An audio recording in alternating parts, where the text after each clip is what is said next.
সরকারের মেয়াদ আছে আর মাত্র ১০-১২ দিন।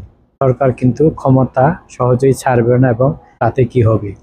এরই মধ্যেই কিছু কিছু উপদেষ্টার একদম বুকে কম্পন ধরে গেছে। এর মধ্যে একজন হলো আমাদের স্বাস্থ্য উপদেষ্টা নূরজাহান খালা। তিনি এই টানেলের মতো অন্ধগলি খুঁজছেন পালানোর জন্য। এ কারণেই এই নির্বাচনের আগে তিনি নিউজিল্যান্ডে যাচ্ছেন তার পরিবারের সাথে সাক্ষাৎ করতে।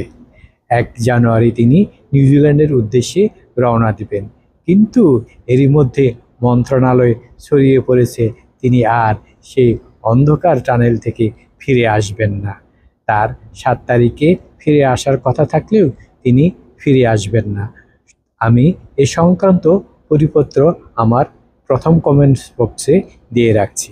এদিকে আরও কি ঘটনা ঘটেছে তা আপনাদের সংক্ষিপ্ত সারে জানিয়ে দিই।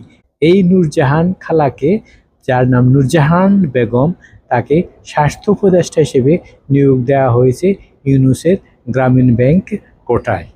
এই নূরজাহান খালাকে ইউনূস অনেক অনুনয় বিনয় করেছেন তিনি যেন এই মুহূর্তে দেশ না ছাড়েন, কিন্তু নূরজাহান খালার আত্মা যে সেই পুঁটি মাছের আত্মা, তার আত্মা ধকপক ধকপক ধকপক ধকপক করছে। যদি আওয়ামী লীগ ধূপ করে এসে তাকে নিয়ে জেলে ঢোকায়। খলিলুর রহমান ওরফে রজার রহমান ঘোষণা দিয়েছেন এই নির্বাচনের পরেও নাকি ১৮০ দিন এই সরকার ক্ষমতায় থাকবে। তাতে কি হয়েছে?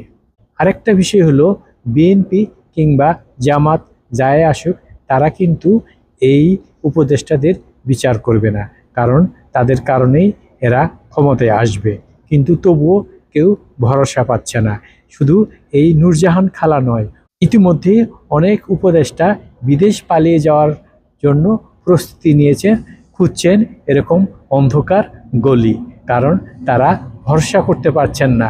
তারা বুঝতে পারছেন যে কোনো সময় আওয়ামী লীগ সরকার এসে তাদের জেলে ভরতে চাচ্ছে।